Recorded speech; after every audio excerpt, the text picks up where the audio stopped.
To benefit beings, please generate bodhicitta before teaching. Today we will continue our in-depth discussion about the fascinating aspects of traditional culture. Why are we indeed talking about traditional culture? One reason is that many young people nowadays don't value their own ancient culture. They keep following the trends of Western culture, embracing a kind of new era mindset. As a result, they've basically forgotten their own roots. In such a critical and challenging time, it is absolutely necessary to gently remind everyone of this important and fundamental point. That's just one significant aspect to consider. Then the second important aspect to consider is that the classic of filial piety actually, in its essence, talks about some fundamental principles regarding the concept of filial piety, which primarily involves being dutifully filial to one's parents and elders. I truly believe that each and every one of us has our own beloved parents. Some parents are still alive while others have already passed away, but no matter what the situation is, we should all cultivate a heart of filial piety and deep gratitude. If your beloved parents are no longer physically here with us, according to some revered Buddhist traditions, you can often dedicate merits to your parents. For example, when you reverently visit a temple and respectfully encounter monks offering meals, you can participate in the offering and dedicate the merit. At that particular time, you can write down the full names of your beloved parents. Then you should respectfully hand it over to the sacred temple, to the compassionate monks, or reverently place it directly in front of the revered Buddha. Doing this consistently and regularly is truly very beneficial for them. It is especially and profoundly beneficial for parents who have already passed away. This is certainly one of the primary reasons. The third significant reason is that traditional culture is now quite suitable and indeed ready to be widely promoted. By relying on foundational texts like the classic of filial piety and the standards for being a good student and child, for example, of course, there will be more content for us to learn in the future. When studying, whether it's in other Buddhist groups as well, whether it's here with us or elsewhere, it can all be quite convenient. For example, when everyone is studying together or discussing together, if the discussion involves certain specific religious doctrines, there might indeed be some situations where it is quite inconvenient to actively promote them. At such times, we might then consider turning to the rich resources of traditional culture, and through this profound kind of study, we can accomplish many truly good deeds. In fact, some significant Buddhist activities, listening attentively, contemplating deeply, and diligently practicing the sacred teachings, are quite similar to the content found in traditional culture. Especially the concepts of Confucianism are more suitable for being promoted in many places nowadays. So, in this regard, we might also have some advantages. In the past, when we studied the standards for being a good student and child, including when such studies were carried out in many places, at that time we could add some other content as well. Mainly from an outward perspective, we can use this approach to study. In fact, we can also study Buddhism and other subjects. Of course, Buddhism and Confucianism, in many respects, their fundamental concepts are actually quite similar. So the everyday content we talk about can also directly correspond to the profound teachings of Buddhism. There are also several other compelling reasons, but I can't recall them at this moment. These reasons were thought of on the spot, not prepared in advance. Am I impressive? Yes?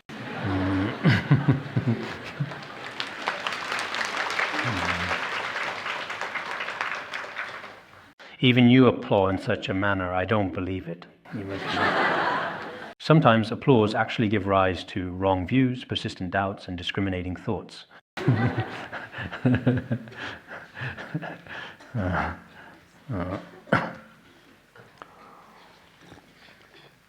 Next, today we will talk about Chapter 2, the filial piety of the Son of Heaven.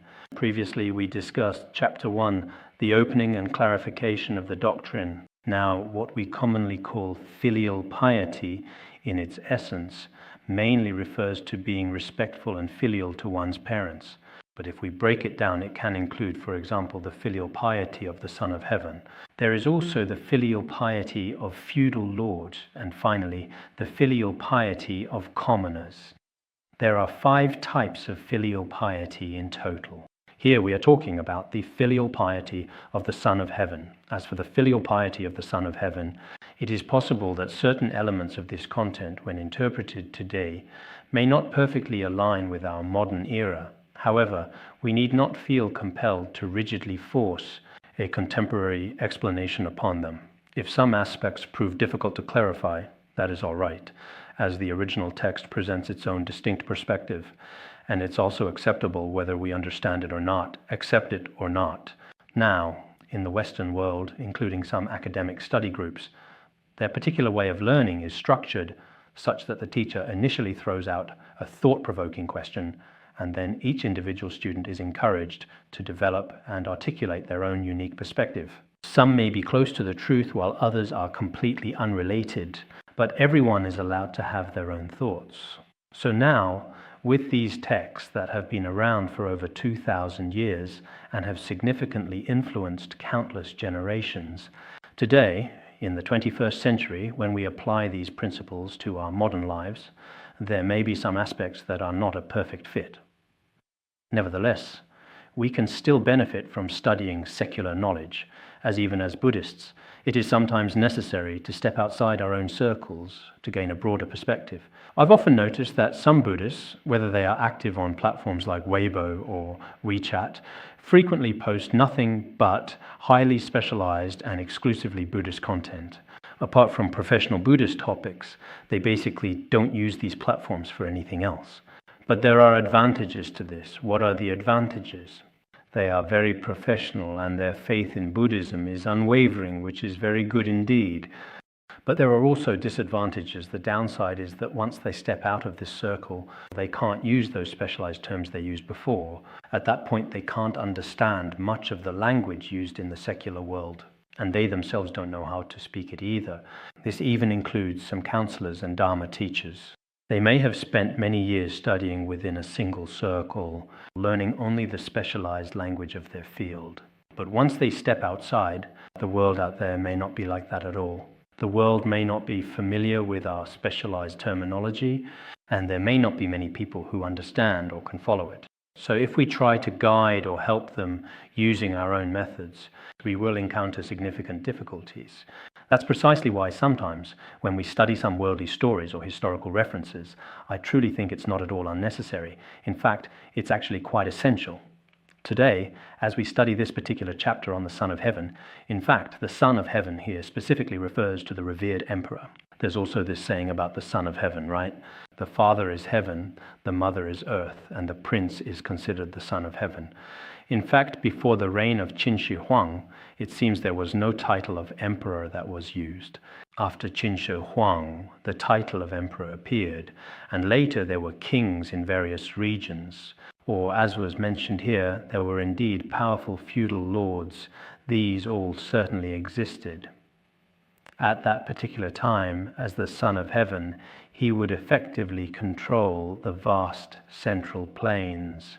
If under his wise and just rule there were dedicated ministers who made truly significant and impactful contributions to the realm, he would generously grant them a valuable piece of fertile land as a well-deserved reward. After receiving this esteemed land, they could then govern it autonomously and responsibly, though overall they were still under the administration of the Son of Heaven.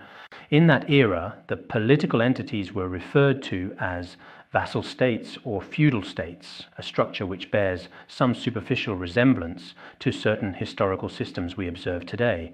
However, the governing framework at that time was entirely one of feudal enfeoffment, allowing the central ruler to distribute territories and bestow official ranks.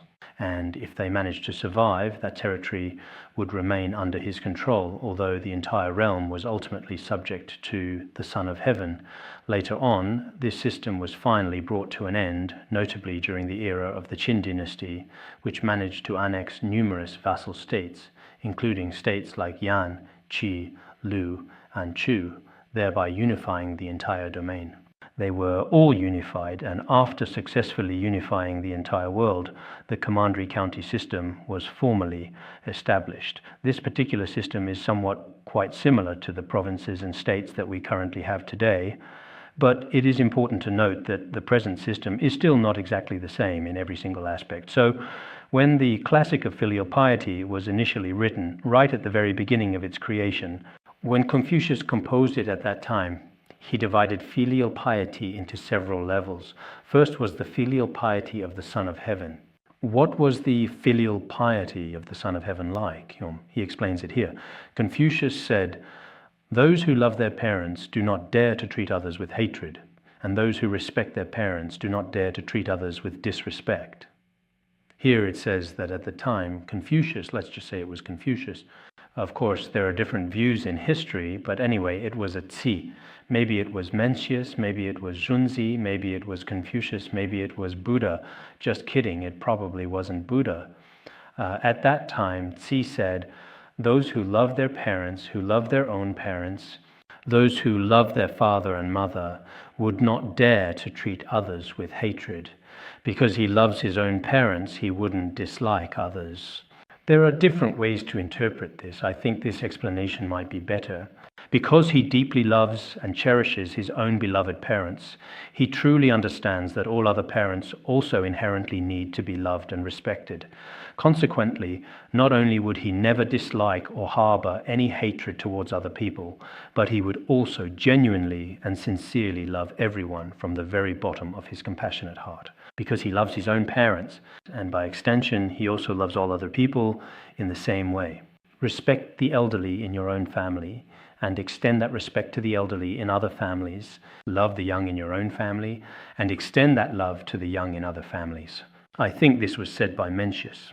That is to say, when you care for your own parents with this idea in mind, you can extend it to caring for the elderly of others and respect your own elders. And then when you raise your own children, this concept can also be extended to love for all children. This kind of love can be extended. This is also truly the reason why loving one's own parents leads to loving everyone. Of course, some interpretations say it means loving other people's parents, and there are different explanations, which are also perfectly acceptable and valid.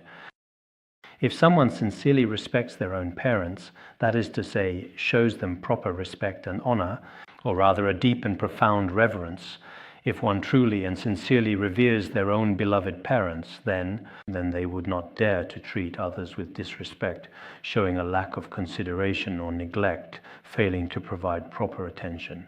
And not only would they not neglect other individuals, but they would also consistently show genuine respect to everyone. From a purely literal perspective, this can be accurately interpreted as the prevailing and dominant mindset at that particular time. We must begin the cultivation of compassion and love with our own parents, recognizing that the vast majority of human beings across the world are born from the womb. If a being is born through gestation, they undeniably have parents who, regardless of any other factors, have bestowed upon them the immense debt of nurturing, upbringing, and education, along with countless other acts of grace. With such kindness bestowed, if someone is wise, they can observe this, that everything they have today comes from their parents. For this significant reason, they will definitely love and deeply respect their parents. Based on this profound reasoning, they will naturally extend this sentiment to all other people. Or in other words, some individuals are indeed future parents. Some are current parents and some are past parents. In this particular way, loving and truly respecting everyone, indeed deeply and always, is also discussed in the Sutra of Contemplation on the Mind Ground. All men are my fathers, all women are my mothers. According to the endless cycles of sentient beings in samsara, in fact, all sentient beings have been our parents. We can also express it in this manner. No matter what, one invariably contemplates all the parents in the entire world through the lens of one's own beloved parents. We frequently articulate the sentiment, throughout countless lifetimes, all sentient beings have indeed been our cherished parents. Of course, Confucian thought does not go this deep. It also does not fully acknowledge the important fact that all sentient beings who are conscious have been our parents. It does not inherently possess this kind of educational philosophy, but in actual reality, one could reasonably assert that parents are indeed worthy of receiving filial piety and should unquestionably be cherished and deeply loved. Consequently, if an individual does not genuinely love their very own parents, then it becomes fundamentally and profoundly unclear how they could possibly extend genuine affection and love to other sentient beings in the world. So, everyone present here today, many of you may genuinely harbor deep respect and profound love for your beloved parents. However, it is also true that some individuals themselves are very much so. Perhaps their personal relationship with their parents has regrettably always been quite poor, even strained throughout their lives. People generally like this as well, and when it specifically comes to Buddhist practice, it is even less applicable to truly talk about anything at all. Buddhist practice, with its inherent discipline and commitment, is even more out of the question for many. So I think that nowadays some people, including those influenced by certain Western educational approaches, find that children's so-called respect for their parents is even less to be spoken of. They often feel that everyone is inherently equal, so they question, why should I specifically respect you? I have my own rights. They frequently bring up concepts such as human rights, equality, or fairness, and simultaneously adopt an egocentric worldview. They often lose the sense of reverence and respect traditionally shown to their parents. This shift in perspective, however, ultimately carries both benefits and drawbacks. So what are the advantages? In some specific cases, perhaps parents are excessively abusive, often based on certain deeply held beliefs, using some traditional ideas as a misguided basis for their excessive and harmful abuse. In such challenging cases, the child unequivocally has their own fundamental rights. They have the right to file complaints, the right to call the police. This is actually a very good thing. But the downside is that parents really are people who have been through a lot. They possess a wealth of exceedingly rich life experience. If a child grows up from an early age believing they are self-important and exceptional, they will inevitably fail to regard the entirety of their parents' merits and wisdom as something worthy of serious consideration, because they themselves are not mature yet. If they are not mature, then in their eyes, if they truly don't see their parents as individuals of virtue, as people who genuinely deserve respect and profound reverence, then some things may become very difficult indeed to handle. So here, it also talks about the dual principle of respect and affection, which are indeed themes that are also found to be central within the teachings of Buddhist sutras. For example, in the ancient and revered Benshi Sutra, it is also clearly stated, if all sentient beings consistently treat their parents with profound and unwavering deep respect, offering them sincere worship and providing generous offerings and support, and approach them with a truly sincere heart of profound respect and genuine love, they will undoubtedly gain boundless and immeasurable merit. This profound statement means that if you consistently and frequently approach others with a heart overflowing with deep respect and sincere love, you will indeed generate an abundance of boundless and truly immeasurable merit. So what profound insights does this truly tell us? To delve a little bit deeper into this significant concept, it can be thoughtfully and compassionately extended to all sentient beings. Following this, it then goes on to say, when love and respect are fully expressed in serving one's parents, and moral teachings are extended to the people and spread throughout the entire world, this is truly the filial piety of the emperor. Just now we talked about loving and deeply respecting our own parents. If all of this profound love and respect is devoted entirely and solely to one's own parents, then this kind of moral education, this kind of virtue, this teaching of virtue, if you were to extend this educational philosophy to all the common people and make this educational philosophy a model for the entire world, here the term model specifically means an exemplary standard, a guiding example, or a revered role model for them to follow and aspire to achieve. the educational philosophy of respecting one's parents that we just discussed, if the people of the world and the neighboring small countries around them truly understood, can admire and accept it, then what does this mean? This is the filial piety of the Son of Heaven, the filial piety of the Son of Heaven. In other words, the way you wholeheartedly respect and love your own parents, if this concept is applied in your own country in the Central Plains, because at that time what they called the Son of Heaven and all under heaven, the place where he himself was located should be a major country, with the majority ethnic group, while the surrounding lands, the four seas, were considered minority groups. At that particular time, they referred to these groups as relatively barbaric, quite ignorant, and primarily driven by instinct. Their level of culture and personal quality was considered not very high, these people around them at the time. What this means is that the true love of the Son of Heaven, as it is called, starts with loving one's own parents. If this concept of loving one's own parents is promoted in the main seat of government, in today's terms, in the larger cities where the government is located, then if it is widely promoted, all the people from the surrounding minority groups, when they truly see this kind of positive culture, they too are gradually and profoundly influenced by it. If they are indeed influenced, then this is truly genuine filial piety. So whether it's people from all corners of the country, from the highest levels to the lowest, or from the east, south, west, and north, everyone develops the deeply ingrained habit of loving and respecting their parents. In fact, people in ancient times really had some excellent ideas. This was present throughout the country. It wasn't just empty talk. In reality, it was truly promoted through concrete actions. It is said that nowadays, the classic of filial piety, indeed some of its valuable content is also thoughtfully included in certain academic textbooks. We also require and expect our dedicated teachers to teach these crucial subjects in both middle and elementary schools. However, just teaching it might not be entirely sufficient. As educators, teachers themselves should also consistently lead by positive example. If that's not genuinely the case and children are merely made to read or passively listen to it, it might not always work as intended. In fact, it is truly important that one should always strive to set a positive and personal example for others to follow. Many parents nowadays think that just sending their children to school means they've fulfilled their responsibility. They send their children off to kindergarten from a young age, and the kindergarten doesn't really teach much either. All day long, the curriculum often consists merely of singing, dancing, and playing, without teaching any truly useful principles or concepts.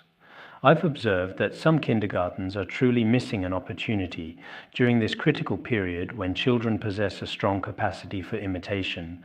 It's truly necessary to instill fundamental concepts of love, kindness, and filial piety, but it's really a pity that these important things are sadly missing. So in the future, in schools, we should actively promote caring and loving values from a very early age. This kind of educational content is truly very important. In other words, as the Son of Heaven, one should truly promote these important kinds of values.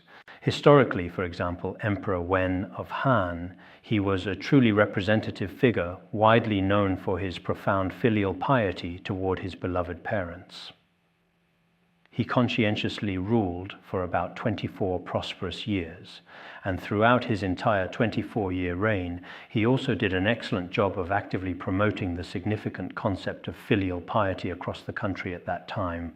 Subsequently, the entire nation enjoyed a period of prosperity and flourishing, although some of his personal stories are quite extraordinary. For instance, he initially had to journey to some distant, remote areas with his mother, due to the extremely fierce contention for the position of crown prince that was occurring within the imperial palace at that time. Later he kept a low profile and quietly went to other places. Following a period in which all the prince's fierce conflicts resulted in the absence of any remaining contenders, a search was launched to find him, and when they discovered he was in a very distant place, he was summoned to assume the role of ruler. However, during the very process of his taking power, his mother had already contracted a very serious and debilitating illness that tragically left her completely paralyzed. So, for the duration of 3 years, Even though he held the supreme position of the Son of Heaven, he continuously served his mother, refusing to untie his sash at night and remaining awake, much like a monastic practicing the vigil of not lying down.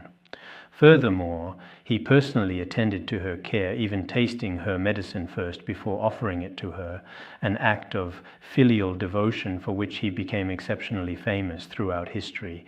So nowadays, some children who have achieved a measure of status or accumulated a certain amount of wealth might, if their financial situation allows, elect to provide their parents with a hired attendant or professional nurse, dismissing any need for personal involvement and deeming their own professional pursuits to be of far greater importance.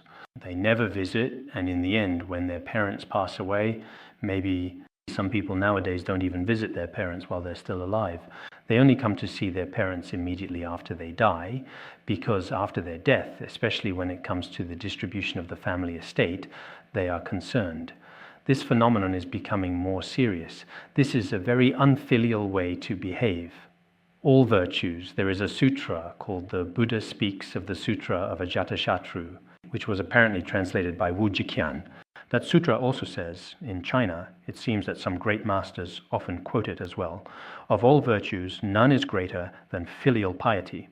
Of all the many evils, none is truly greater or more reprehensible than harming one's own beloved parents. It means that the greatest and most profound evil is to harm one's own parents, those who have given life and nurtured them. The greatest good, conversely, is to be truly filial and deeply respectful to one's parents. That is the fundamental meaning. Nowadays, we often find ourselves in situations where, how should I put it? All so-called good deeds could be said to start with being filial to one's parents. If you truly can't even be filial to your own parents, then perhaps you can't have deep love for your immediate family. If you don't possess that profound love for your family, then you most certainly won't have any real love for society as a whole either. And if you don't have love for society, then it's very truly difficult to maintain love for the entire country and for all of humanity, let alone to even uphold love for all of the sentient beings indeed. If among us there are individuals who intentionally inflict harm upon their beloved parents, or strike their parents and insult or humiliate their own parents, then this fault is also extremely serious. In the words of my perfect teacher, there is the story of Sao's daughter. At that specific time, she violently kicked her very own mother and subsequently suffered the complete misery of falling into a terrible hell. Everyone should be aware of this. So in this life, if you are not filial or respectful to your parents, if you fail to show them the proper reverence and care they truly deserve, then from the fundamental perspective of being a human being, this conduct is truly and deeply not good at all. It reflects a significant moral failing. Although it is certainly true that some parents are indeed especially difficult to rely on, constantly nagging every single day, endlessly going on and on at their children with incessant criticism and demands, always. My mother actually wasn't like that in the past. She was very understanding of me no matter what it was. I know that in her heart she misses me and really hopes that I can often, even if it's just for a precious few minutes, she truly and deeply hopes that I can remain right here by her side. She would always leave me a certain amount of freedom in any choice I made. She would say, "It's up to you, whatever is convenient for you. I'm just saying what I think." Sometimes she would speak with great tact and diplomacy. However, when I consider our community, including some of the parents and children within our college, I recall that when they first began their time here, they often lived together in shared arrangements. But gradually, it became impossible and the house was demolished the year before last. Maybe now most of them are living together again. There's just no other way. It used to be like this quite often. Maybe it's not because their practice isn't good. A lot of parents, when they get old, just can't stand anything anymore. And as for young people, sometimes for the sake of study and contemplation, their ideas about many things are also a bit different. The situation eventually led to a sense of vexation between the two individuals. For example, there was once a case on the male side of our Larungar where a monk and his father resided on the premises for an extended duration, which lasted for perhaps 7 or 8 years. At first, they said they'd lived together for 3 months, but after that, for 7 or 8 years, they were completely separated. Once I asked them a question, approximately how long did you live together as a couple? He said, At the beginning, we lived together for a while, but after that, not even a single night did we stay together again. Our philosophies are different, our viewpoints are different. That son said firmly, "Oh, my old bodhisattva." He called him old bodhisattva, but in his heart, he definitely didn't think of him as a bodhisattva. He said, "Our old bodhisattva is a bit muddled now every day. I can't stand it. I can't accept it, so we don't stay together. At most, we just have a meal together occasionally for a short while. Other than that, it's really impossible." So sometimes, even when people live together, because of their different karmas and their different interests, even between parents and their very own children, there can be significant differences. There comes a time when they get annoyed with each other, right? But no matter what, it is always best if both sides involved can truly have mutual respect for each other. In this way, this is the filial piety of an emperor. The filial piety of an emperor is like this. This filial piety in Tibetan, it's not very... in Tibetan, the word for filial piety isn't the same as in Chinese. When you see the character for filial piety in Chinese, it seems to mean being dutiful to one's parents. But if you try to translate this concept into Tibetan, maybe filial piety, I don't even know what word to use as a substitute. I haven't figured it out yet.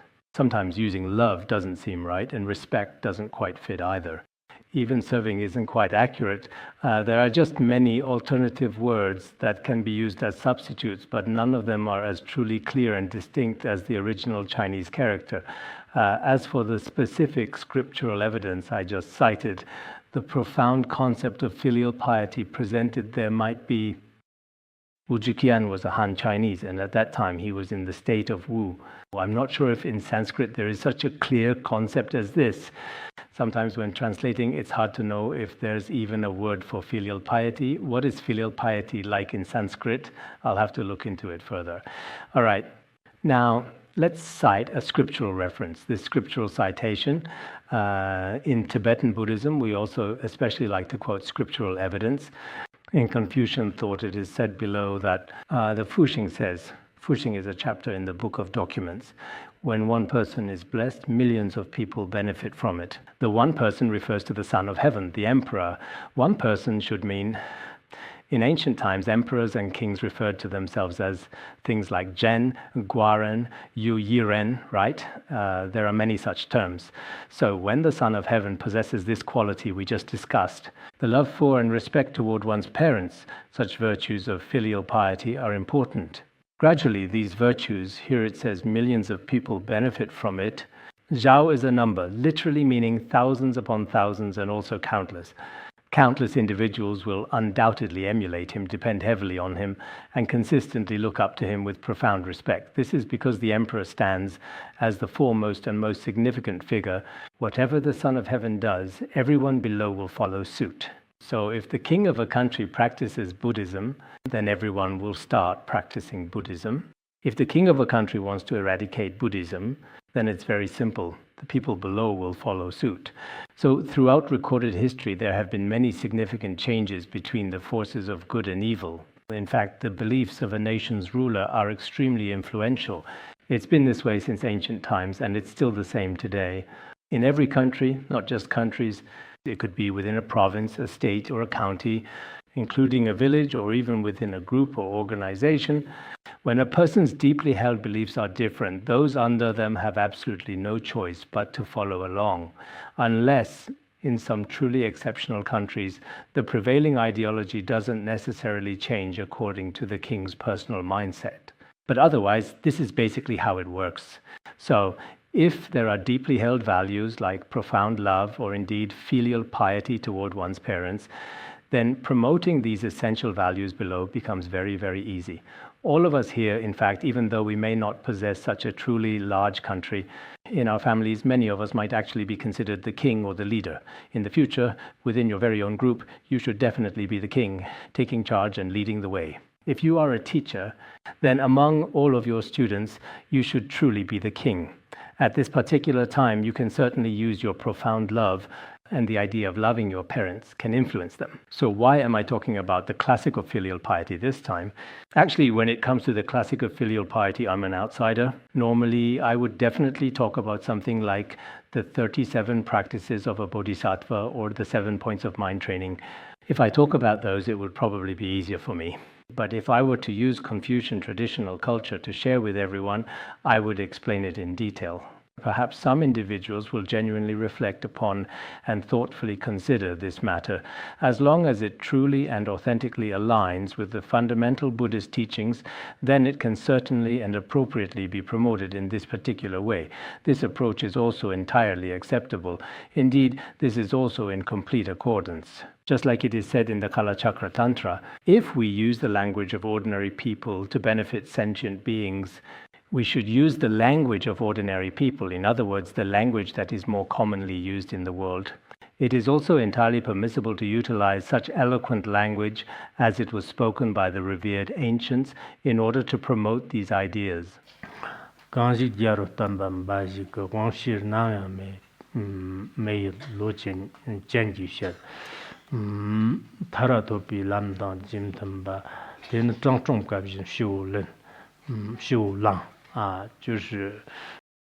There is a scriptural proof. How exactly does that just go?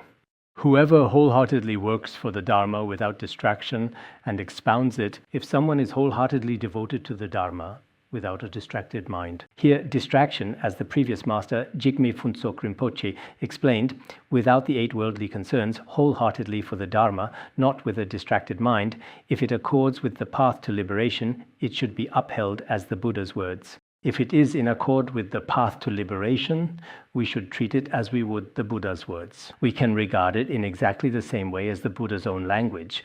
On the surface, it may seem like this is the thought of Confucius or the philosophy of Confucianism, but if your sole intention is to benefit sentient beings, wholeheartedly without a distracted mind, this scriptural proof is quite famous, and everyone should often, for example, when you are out in society, it may not be entirely the Dharma, but as a monastic, as someone who spreads the Dharma, why would you speak about such worldly concepts?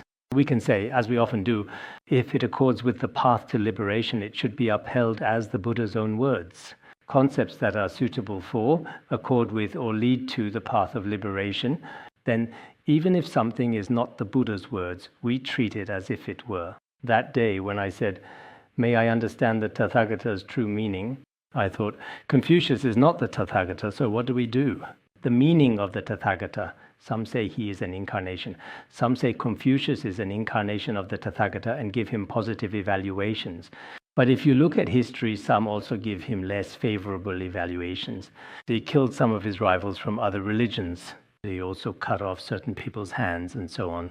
But whether these are truly reliable historical accounts, we have no way of knowing. Even the author of the classic of Filial Piety is not particularly clear to us now. As for Confucius's actions at that time, it is certainly difficult to verify them today. In any case, whether he was truly an incarnation of the revered Tathagata or not, we as mere mortals have absolutely no definitive way to be entirely certain. In short, as we have previously mentioned, one should always cultivate profound love and deep respect for one's parents. If we genuinely possess and express this inherent love and profound respect, then this noble concept should naturally be extended to embrace all of humanity. If such a concept exists, then this society will also be stable, prosperous, strong, and people will live and work in peace and contentment.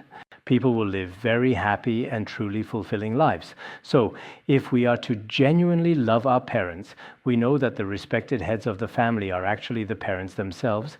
If all children treat their beloved parents with great respect and deep abiding love, and there is truly mutual affection among them, then naturally your parents will also have loving hearts towards you. In this way, first and foremost, the family will live together in harmony. If every single family lives in complete harmony like this, then the family is actually the fundamental and most basic unit of society. If every single corner of our society is truly filled with this wonderful atmosphere of love, then it will be a much better place. Then the country and even the whole world will also experience a kind of happiness. This inner love, this truly important affection, is very, very significant. If in our hearts there is mutual hatred and mutual exploitation, and apart from ordinary friends there are no other values, that's a bit frightening. Sometimes when I look at Westerners, although they don't really have the concept of filial piety, they still seem to live quite freely, because from a young age their culture doesn't have this gene, doesn't have this concept After the children grow up, they don't care about me and I don't need to care about them. It's mutual like that. However, many of our young people today, particularly those raised within Asian cultures, often feel a profound sense that if a child is not filial, they are fundamentally betraying the core tenets of their traditional heritage and cultural values. But if they are especially respectful and behave in that way, it goes against modern Western culture. Because nowadays, Western culture has had a tremendous impact on our entire world. You could genuinely say that in many countries across the globe today, if you observe carefully and meticulously, basically people are actively learning and extensively using Western technologies and established practices. Even their very simple and fundamental behaviors, everyone is widely imitating them, whether it's the popular music and energetic dance forms, or many other aspects of diverse culture and beautiful art. People are diligently learning all of these fascinating things. In such a rapidly evolving world, it's truly impossible for us to completely cling to our very own cherished traditions without making necessary and thoughtful changes. But if we just blindly follow the Western way and go with the flow, that may not be necessary either, because right now, Western technology and some aspects of culture are just relatively dominant. In fact, whether there is any real truth to it is truly hard to say. Although many people now indeed think that individualism and critical thinking are quite great, even those who are critical thinkers, after studying over there for a while, they often start to criticize everything and deeply doubt everything. If you start doubting even the real truths, in the end, you might even start doubting your own parents. And then what kind of person you become is also hard to say. Because more and more things, so now, with the overwhelming amount of information and Western culture, there is a truly significant and profound negative impact on people's overall mental health and well-being. For this significant reason, many individuals' mental states are often not entirely normal or stable. They frequently carry all kinds of persistent anxiety, profound depression, and even deep-seated suffering. Of course, part of the reason for this is one's own karma and habitual tendencies accumulated since beginningless time, things like that. But part of it is definitely related to culture and information. Because this kind of information is constantly flooding our minds, if the mind itself hasn't been cultivated, it's very fragile, then it simply can't handle things. There are many things it can't accept, can't let go of, and can't make decisions about. In the end, you become completely confused yourself. Since the profound internal configuration or password network of the mind cannot easily be rectified, it is imperative that we dedicate ourselves to studying certain traditional or Buddhist cultural tenets, as cultivating our inner self is a highly necessary step toward properly regulating our emotions and psychological state. If your mood is consistently well adjusted and positive, your overall efficiency and productivity at work will almost certainly be significantly higher too. I distinctly recall reading in an article once that whether a person is young or not mainly depends on the mind. If a 20-year-old person thinks that they're already old, have failed, and feels especially sad, then even if the body isn't old, the mind is already completely aged. And if the mind is already quite old, then the person themselves is also old too. But if you're already 70 or 80 years of age and you still feel that you are very young, very happy, at ease, and peaceful in your inner being, then even though your physical body may indeed show some visible signs of natural aging, in reality, your inner mind is remarkably very healthy and young. Such a person possessing this youthful spirit can certainly be called a young person. Similarly, for us, even if our physical body isn't in truly great shape, as long as our mind remains healthy and robust, it genuinely seems that illness doesn't do much significant harm to your overall body. By diligently taking medicine and doing precisely what you need to do, you can keep going just like a healthy person. If your body is very healthy and you look chubby and in great shape, although you may appear to be physically healthy, your mind is actually unwell, afflicted by numerous anxieties and sufferings, and various kinds of erroneous views exist. This is because certain individuals are affected by habitual tendencies that have been present since time immemorial, or perhaps because of the social environment, and they may not have the ability to make choices themselves. A lack of discernment caused by various factors, so the mind can never become pure and often gives rise to When I'm on the road, there are often people who suddenly block my way saying, "Pal, please bless me, I've recently developed wrong views. It's really scary." I don't even dare to ask them how scary it is. So this particular situation happens quite often, especially when I'm heading back home at night. In the deep middle of the night, someone mysteriously appears on the road and they're covering their entire face with a robe or some other piece of clothing, and then they suddenly appear right there on the road saying, "Please bless me, I've recently developed wrong views toward everyone."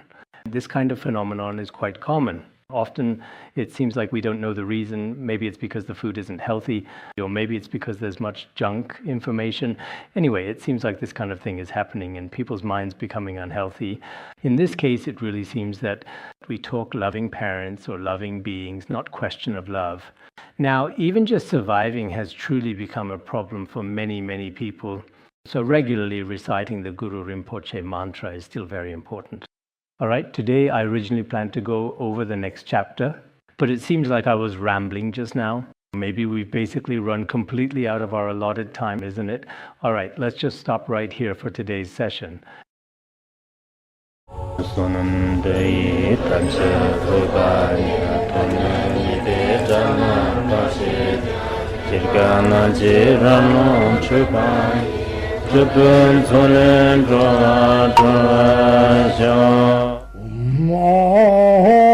Bandara Badna Sodargye Bandara Badna Sodargye Bandara Badna Sodargye